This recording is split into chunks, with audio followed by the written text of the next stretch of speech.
Bonjour à toutes et à tous et merci d'être à ce rendez-vous sur Canal 3 Bénin.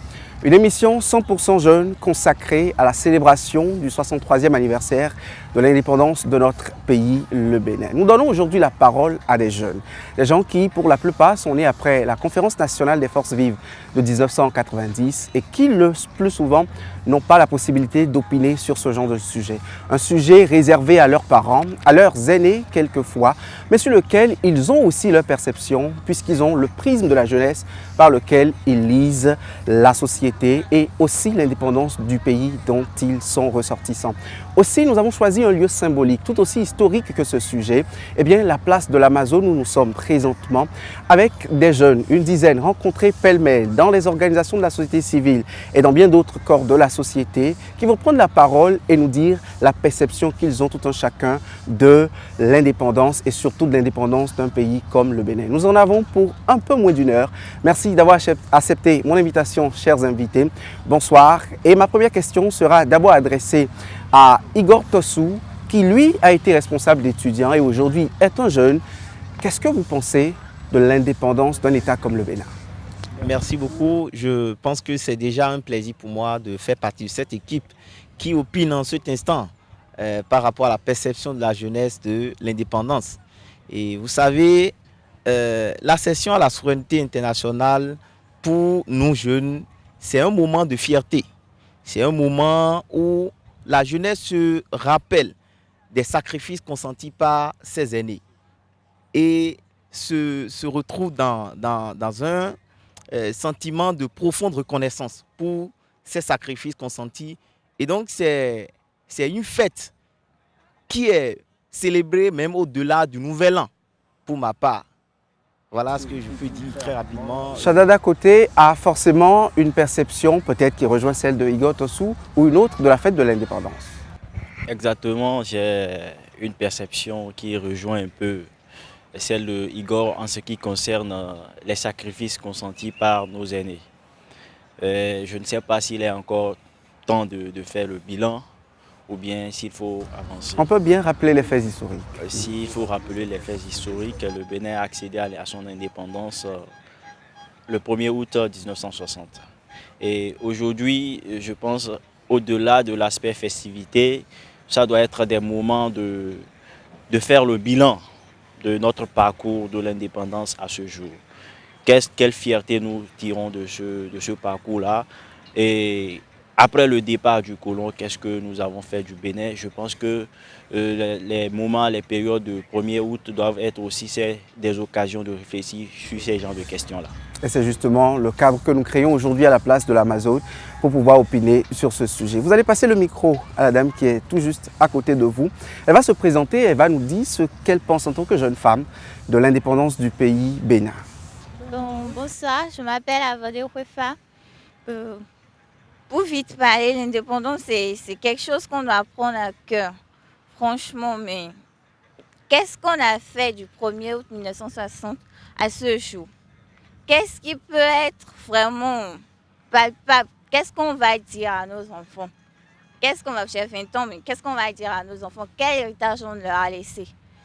Qu'est-ce qu'on vous a déjà conté, vous, de vos 20 années d'expérience sur Terre, de l'indépendance du pays Bénin et qui vous marque et qui retient votre attention?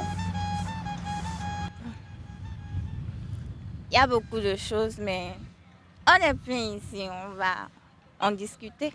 Vous allez passer le micro au monsieur tout juste derrière vous. Comme vous, il va aussi se prêter à l'exercice de la présentation, mais également nous dire ce qu'il pense, lui, de l'indépendance du pays Bénin dans le fait, dans le réel, dans le quotidien des Béninois.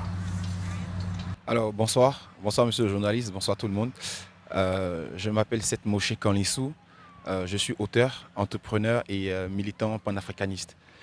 Alors les indépendances au Bénin et en Afrique en général, parce qu'on ne peut pas parler des indépendances au Bénin sans inscrire le Bénin dans un cadre plus global qui est le continent africain, puisque les vagues d'indépendance se sont déroulées à peu près dans les mêmes conditions et dans la même période.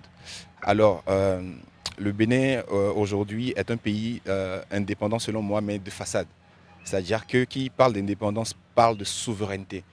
Alors je pense, hein, sans aller plus en profondeur, donc je considère que mon propos actuel est une introduction, hein, à notre débat, mais je dis que le Bénin est un pays indépendant de façade et je traite même de ce sujet dans un travail scientifique que j'ai effectué dont le titre est Afrique noire, simulacre d'indépendance. Pour dire que les pays africains ont accédé d'une certaine façon aux indépendances, mais je pense que cette indépendance-là n'est pas approfondie, comme ça peut être le cas par exemple en Asie du Sud-Est ou pour certains pays anciennement colonisés, que ce soit en Amérique latine ou dans d'autres parties du monde. Donc je pense que le retard que les pays africains, le Bénin notamment, a accusé depuis 60 ans, est aussi causé par ce manque, ce déficit d'autonomie, de souveraineté sur certaines questions stratégiques qui nous empêchent d'avancer rapidement, comme l'a peut-être fait la Chine, l'Indonésie et d'autres pays d'Asie. Donc je vais m'en arrêter là pour l'instant. Des questions de souveraineté sur lesquelles nous allons revenir dans le cours de cette émission, et il se dégage dès lors qu'une certaine jeunesse est fière de cette indépendance que nous avons et une autre est encore insatisfaite de plusieurs actions. Je vais passer le micro à Yannick Derrière qui va aussi se présenter et nous dire de quel bord il se trouve aujourd'hui, de la jeunesse fière de son indépendance, de l'indépendance du Bénin ou de celle qui trouve qu'il y a encore du chemin à faire. Yannick Zoumtiekbe, je suis journaliste. Je pense d'entrée que le Bénin a été et sera toujours indépendant. Parce que quand on parle de la définition même de l'indépendance, il faut voir en fait le côté politique de la chose. Lorsque vous parlez du Bénin aujourd'hui à l'échelle internationale, on reconnaît le pays comme étant indépendant. Et nous ne sommes pas sous la tutelle d'un pays en ce qui concerne la gestion, que ce soit au niveau politique, que ce soit au niveau économique, que ce soit au niveau sécuritaire. Les décisions qui sont prises à l'interne sont des décisions qui viennent de l'interne en réalité. Lorsqu'on parle de la politique au Bénin aujourd'hui, vous n'êtes pas sans savoir que nous sommes dans un État qui est reconnu comme démocratique. Je vais passer les mots de mon précédent qui parlait d'une certaine façade, mais nous pensons que c'est déjà comment on appelle, un fait réel que depuis 1960 jusqu'à nos jours, il y a quand même des élections qui ont eu lieu.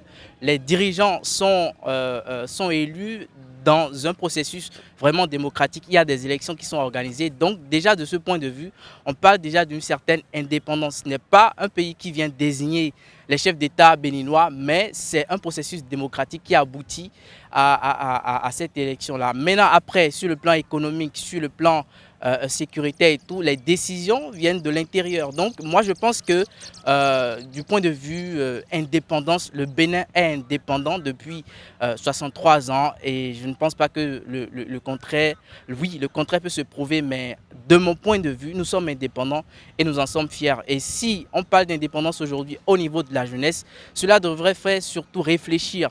C'est vrai, c'est une fête, c'est vrai, nous avons accédé à l'indépendance, mais il faut également montrer à la jeunesse le chemin, le chantier qu'il reste à bâtir pour que nous soyons pas seulement un pays indépendant, mais un pays surtout émergent.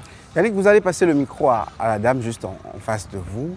Elle a aussi sûrement sa lecture de l'indépendance d'un pays comme le Bénin. Tout à fait, je m'appelle Chirina Messor-Onsounou, je suis étudiante également. Pour moi, le Bénin est indépendant. C'est vrai qu'en 1960, nous a donné officiellement l'indépendance, mais dans les faits, dans chaque secteur, je pense que le Bénin est plus indépendant parce qu'il a des avancées, des progrès à faire. Donc pour moi, le Bénin est libre de toute contrainte politique et qu'il n'y a pas de façade une indépendance de façade à prouver. Igor Tossou, la parole vous revient, vous qui êtes de ceux qui pensent que le Bénin est assez indépendant. Est-ce qu'il suffit de ne plus avoir des colons sur son territoire? Est-ce qu'il suffit d'avoir son économie en main, d'avoir la gestion de la politique interne en main pour dire qu'on est indépendant? Est-ce que ceux qui pensent que nous avons encore un cordon ombilical un peu trop colonial n'ont pas raison selon vous? J'ai été beaucoup plus bref au début. Vous voyez, quand on parle d'indépendance, ce n'est forcément pas ce qu'on voit. Il faut avoir la possibilité de relativiser. Et l'indépendance, pour moi, ne se limite pas à un rattachement du pays ou à une certaine dépendance du pays vis-à-vis de ses colons. Vous voyez, nous avons un pays qui malheureusement, je le dis avec beaucoup de peine, ne peut se réjouir comme d'autres pays. N'avons pas autant de ressources pour nous limiter ou nous inscrire dans une dynamique de ne plus avoir besoin d'autres pays. Vous voyez un peu ce qui permet à un pays réellement d'être indépendant. Quand l'aspect politique est déjà réglé, c'est le volet économique. Vous voyez notre pays qui a autant besoin que d'autres pays nous viennent en aide. Et surtout que la France qui nous a colonisés, qui nous a tant colonisés, puisse nous venir en aide. Et donc, pour moi, nous aurons beaucoup de la peine à accepter que nous puissions continuer à bénéficier des aides d'autres pays. Cela ne voudra pas dire qu'on dépend toujours de ces pays. On pouvait se contenter là et chercher davantage. Mais l'ambition de nos dirigeants amène à chercher plus loin. Et cela ne veut pas dire forcément que c'est une dépendance que notre pays a vis-à-vis de ses colons. Donc, on a beau travailler à être indépendant et on n'a plus la présence de nos colons ici. Cela ne veut pas forcément dire, parce que nous avons toujours besoin des autres, que nous sommes toujours dépendants. Nous avons notre indépendance et les travaux qui s'effectuent vont permettre d'ici quelques années à ce que le Bénin soit autonome. C'est l'autonomie. Vous faites une différence entre l'indépendance et l'autonomie? Oui, l'autonomie, je l'oriente beaucoup plus vers le volet financier. Vous voyez, du moment où on n'a pas la possibilité de tenir compte de nos ressources pour régler tous les problèmes auxquels le peuple est confronté, on ne s'auto-suffit pas encore financièrement et qu'on a toujours besoin de recevoir des aides extérieures, cela pourrait laisser croire à une interdépendance. Néanmoins, il faut souligner que cela n'est pas une dépendance, mais nous sommes indépendants, mais pas autonomes financièrement. Voilà, qui fait une nuance de terminologie. Shaddad, est-ce qu'un État qui continue d'utiliser une monnaie que désormais son colon a rangée au passé et qui aujourd'hui est toujours à une bonne partie des réserves de ses finances dans un autre État, celui d'ailleurs dont il est fils, est-ce qu'il se dit forcément très indépendant ou est-ce que dans le discours populaire, le jeune trouve que la monnaie est un moyen d'aliénation? Dans mon propos introductif, comme je le disais déjà, c'est le moment de faire le bilan en tant qu'État, parce que lorsqu'on a 63 ans, il faut pouvoir se poser certaines questions sur sa vie. Et par rapport à la question d'indépendance, moi je ne vais pas être catégorique, je vais être relatif et pouvoir analyser certains différents domaines. Si on prend le volet politique, c'est parce que c'est ça qui est le plus essentiel dans un État. Quand on prend le volet politique, dans la constitution de nos institutions, dans la formation de notre État, on peut à ce niveau dire qu'on est indépendant. En tout cas, sur le plan formel, nous sommes indépendants. Et le Bénin fait partie de ces quelques rares États-là à avoir été colonisés et qui, sur le plan politique, ne souffrent pas d'une intervention accrue du colonisateur. Le Bénin fait partie. Vous parlez des ingérences. Des ingérences beaucoup plus accrues du colonisateur, parce que jusque-là, c'est dans les faits. Maintenant, sur le plan du fonctionnement de l'État, si on pense sur le volet économique, les choix politiques, est-ce que le colonisateur continue d'imposer son choix? Ça, on ne peut pas le dire. Bon, de façon formelle, nous avons la possibilité de décider de ce que nous voulons pour notre pays. Donc là, on peut dire qu'on est indépendant. La question monétaire, je crois que la question monétaire, c'est un choix, c'est aussi un choix, parce que la construction d'un État, c'est un processus. Hier, on était autonome, on était colonie autonome, et un peu ça a évolué, on est devenu État indépendant. La vague de 90 est passée avec les chefs d'État qui avaient déjà été imposés par le colon. Aujourd'hui, on est dans un processus on parle beaucoup plus financièrement. On parle de la question monétaire qu'on évoque. On évoque surtout la monnaie pour dire on n'est pas indépendant. Je pense que sur cette question, il faut relativiser et y aller avec beaucoup plus de prudence. Parce que c'est des choix qu'on va faire. Maintenant, est-ce que le choix aujourd'hui, si on décide de faire ce choix-là, quel est l'intérêt que nous allons tirer de ce choix de quitter aussi brutalement le CFA pour une autre monnaie? C'est ça, en fait, ça fait partie, pour moi, ça fait partie des détails. Et les détails, ça se règle avec aussi diplomatie, avec tact et surtout avec beaucoup de prudence. Et les Les ressources. à pouvoir y arriver.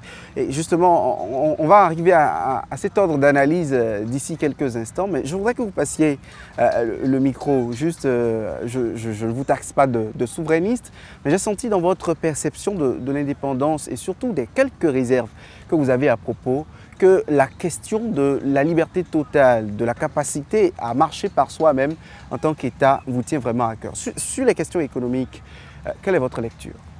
Non, c'est comme je le disais dans mon propos initial, il est très difficile de parler de politique, de géopolitique, d'économie, de macroéconomie sans s'inscrire dans une dimension globale. C'est-à-dire aujourd'hui où tous les pays du monde sont dans une dynamique de dédollarisation de l'économie mondiale. Et qui dit dédollarisation dit volonté d'autonomie, volonté de souveraineté. Vous n'êtes pas sans savoir que quand la Russie a déclenché une guerre, on va dire, non, je ne veux pas abuser, mais je vais dire, quand la guerre en Ukraine a commencé, de l'invasion. Invasion, c'est le propos que je voulais éviter de prononcer justement, parce que j'ai une grille d'analyse un peu à côté de ce qu'on peut entendre sur TF1 et France 24, pour dire que les Américains, d'accord, et le dollar avec toute la puissance que cela projette sur le plan international, bah, ils ont bloqué plus de 300 milliards de dollars de réserves russes en dollars. Pour vous dire que la problématique monétaire est une problématique de souveraineté. C'est-à-dire... Et elle est mondiale, ce n'est pas... Non, c'est pas une problématique qui concerne uniquement le Bénin. Et à mon tour de dire avec force que si un pays souhaite acquérir de façon totale son indépendance, il lui faut en premier lieu maîtriser son économie, pouvoir frapper sa propre monnaie et dicter lui-même ses politiques monétaires, d'évaluer. Ça arrive quand on est un État comme le Bénin et qu'on n'a que 63 ans de vie. Ah non, il y a des États plus récents qui ont leur propre monnaie. Quand vous prenez le Soudan du Sud a été créé peut-être en 2011. Il y a des États encore plus récents. Après la séparation, l'éclatement de l'Union soviétique, en 90, 91, il y a de nouvelles républiques qui sont nées et qui ont de leur monnaie. En fait, c'est né Monsieur Kako Nubupo, un éminent économiste togolais, parlait de servitude volontaire.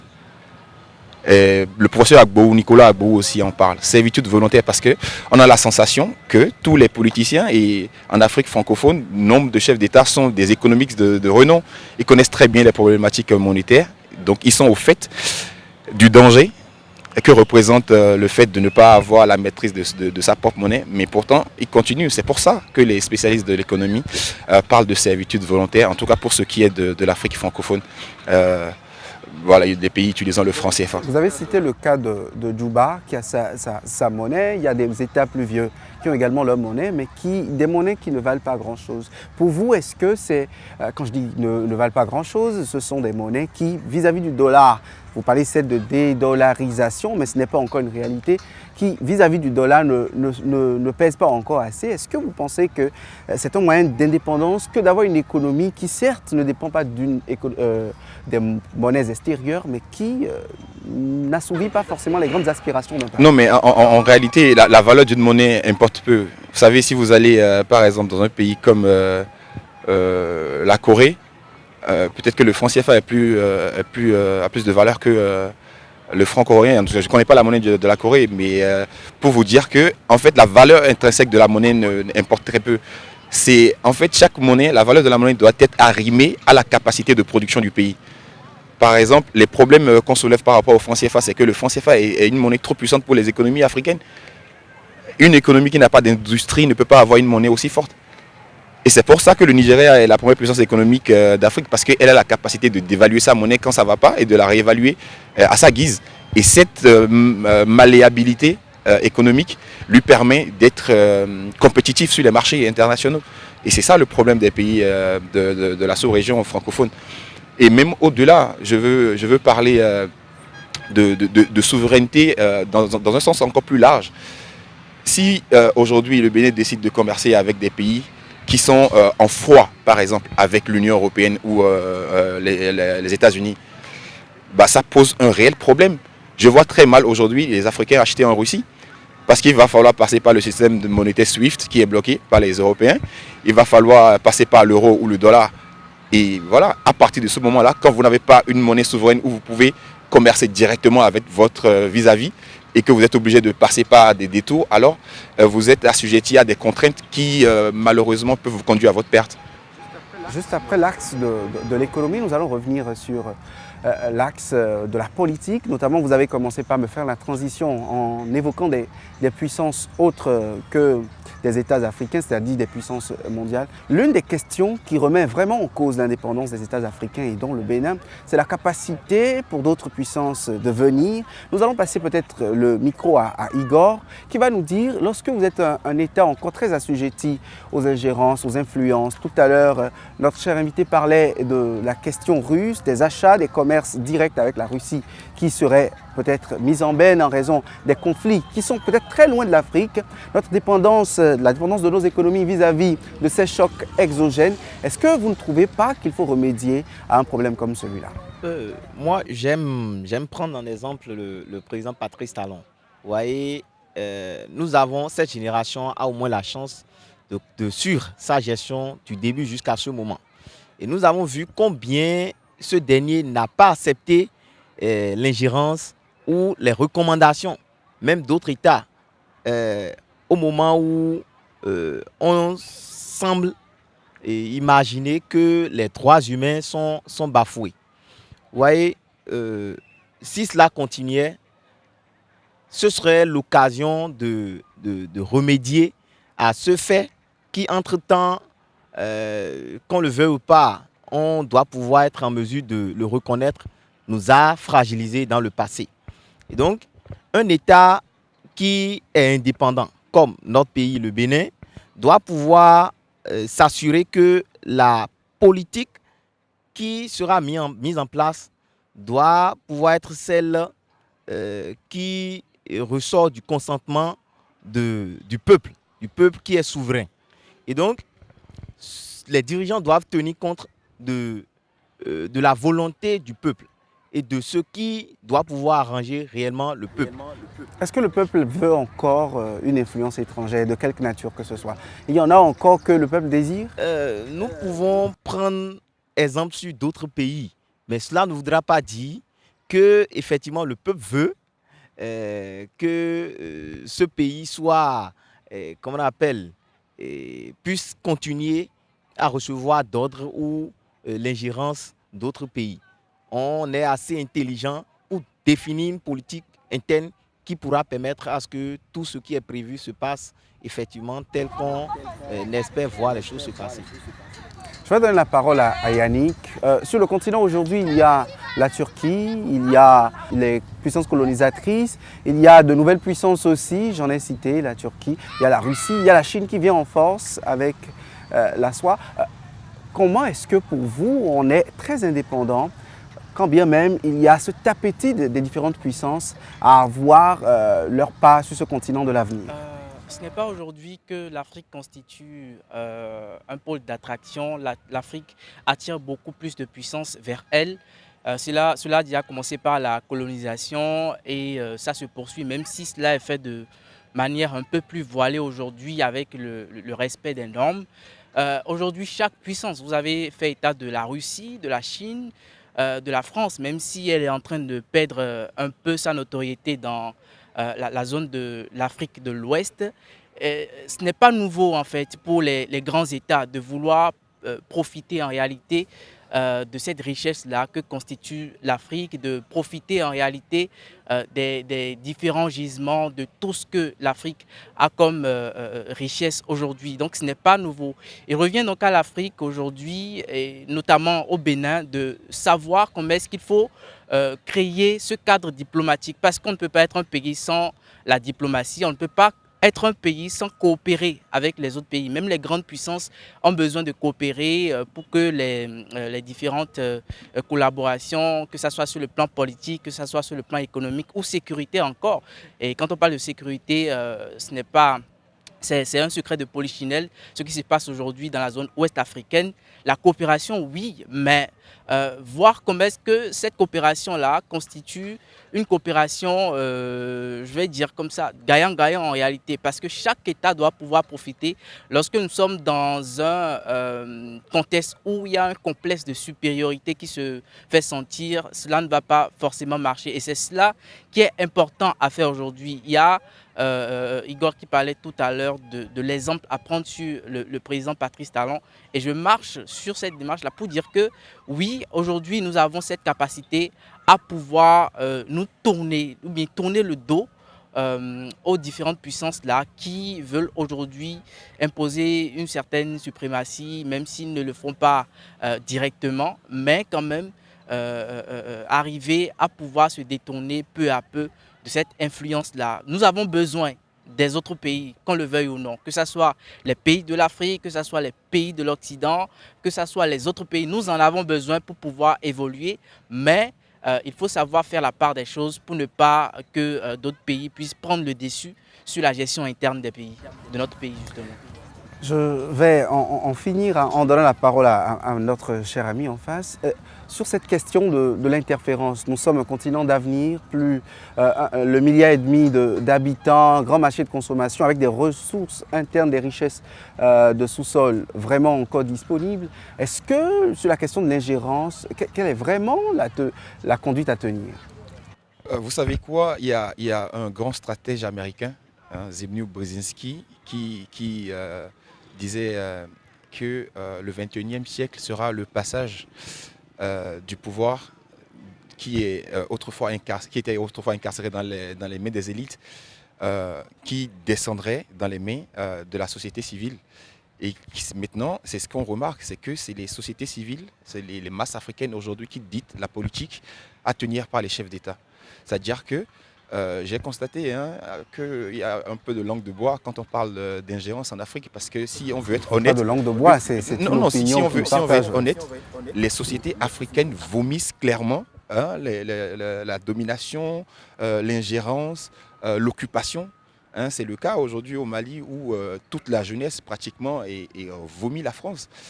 Et au Niger, c'est pareil, au Burkina... Il faut parler de la montée du sentiment... anti-français, mais anti-capitalisme, anti-occident, anti-colonialisme. En fait, la jeunesse africaine aujourd'hui en a marre de tous ces donneurs de leçons qui sont assis dans les grandes institutions internationales ou au Quai d'Orsay ou en tout cas dans les grandes capitales et qui pensent que depuis leur bureau, ils peuvent vraiment décider du sort des Africains. Et j'en tiens pour exemple aujourd'hui, on veut nous faire croire que la démographie africaine est un frein, par exemple, au développement en Afrique. Mais c'est une ruse pour continuer à nous dominer, pour nous affaiblir. Pourquoi? Parce que quelqu'un parlait tout à l'heure de la colonisation. Et cette référence revient souvent. Mais on doit savoir que pendant l'esclavage et la colonisation, l'Europe était déjà habitée par 400 millions d'âmes.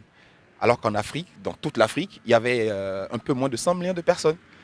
Et ces gens-là qui nous ont dominés autrefois par la démographie, comprennent aujourd'hui qu'en 2050, peut-être on sera 2 milliards et plus, et qu'eux, en Europe, ils seront toujours 400 millions. Et qu'on va les coloniser, parce qu'aujourd'hui, quand vous allez à Paris, quand vous allez dans les grandes capitales européennes, sauf celles qui pratiquent une politique totalement protectionniste, vous remarquez que l'Afrique est en train de coloniser l'Europe. Que ce soit culturellement, que ce soit linguistiquement, que ce soit politiquement, on est en train de les coloniser. Et ça constitue un problème. Et moi, je martèle que l'Afrique a besoin de recouvrer toute sa souveraineté Nous, on n'a pas besoin aujourd'hui qu'on vienne nous imposer des mariages gays, Bon, on ne va pas heurter des sensibilités. On parle de souveraineté, c'est-à-dire qu'aujourd'hui... La souveraineté, on ne va pas parler d'une certaine minorité dans cette émission. Merci, cher ami. Et bien, l'émission va finir également en beauté sur cette esplanade de l'Amazone avec un invité, une personne surprise. C'est un artiste de renom, connu à l'échelle international. Il fait la fierté du Bénin, il chante le Bénin, il nous vient tout droit du Septentrion. Je veux parler de Bara Sounon. Bara Sounon, bonsoir et bienvenue. Je vous prie de l'applaudir s'il vous plaît. Bara Sounon, les jeunes parlent indépendance, 63e anniversaire. Déjà, un mot à propos. Est-ce que vous vous sentez fier en tant que Béninois des 63 ans que nous avons fait en tant que parcours? 63 ans comme parcours, j'étais pas né. Et si aujourd'hui, je suis en train de célébrer ensemble avec tous les Béninois cette fête de l'indépendance, je dirais que ça a été bien et ça va toujours être bien.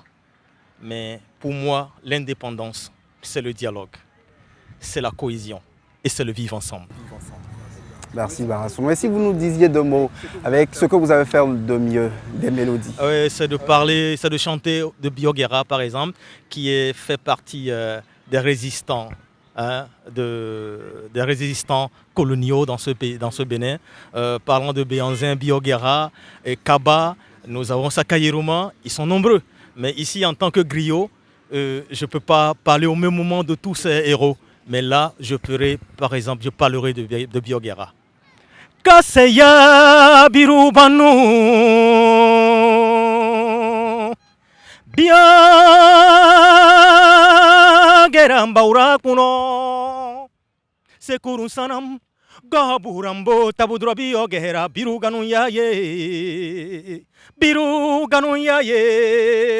Tonduron biru abawingari mo Bioguera biruganu yaye Tonduron biru abawingari mo Bioguera tabuduro ashogera kasha biawura go shakure tonduron biru abawingari mo bionyankoro yurumba na ta ko bora deretan kawin kwero to wo duma bu yon shura bu ari nyama bo duma yoru peru lo ba ndaga duma en koni de ma ye bione ka ko sheguru wi kun pan wi biru ko shano be de wi wo me shana mi ba troban shen dogura to da troban don kura jek meta wi mo wi shen dogote tira ta de ya wi go nyanko nin tera bio shari mi ba tira shwa ba ka shon gran kario Biru ganu yaye tonduron biru abawingari mo Bioguera tabuduro griot Bara Sounon. L'indépendance pour moi c'est le dialogue, le vivre ensemble et la cohésion sociale. Merci Bara Sounon. Et voilà Dame Nature qui arrose cette place de l'Amazone pendant que cette émission tire à sa fin. Merci à vous de nous avoir suivis. C'était les jeunes sans langue de bois sur la perception qu'ils ont de l'indépendance, le 63e anniversaire. Très bonne fête à tout un chacun de vous. Merci chers jeunes, vous pouvez vous applaudir. À très vite. Merci à toute l'équipe technique derrière cette émission et à très bientôt.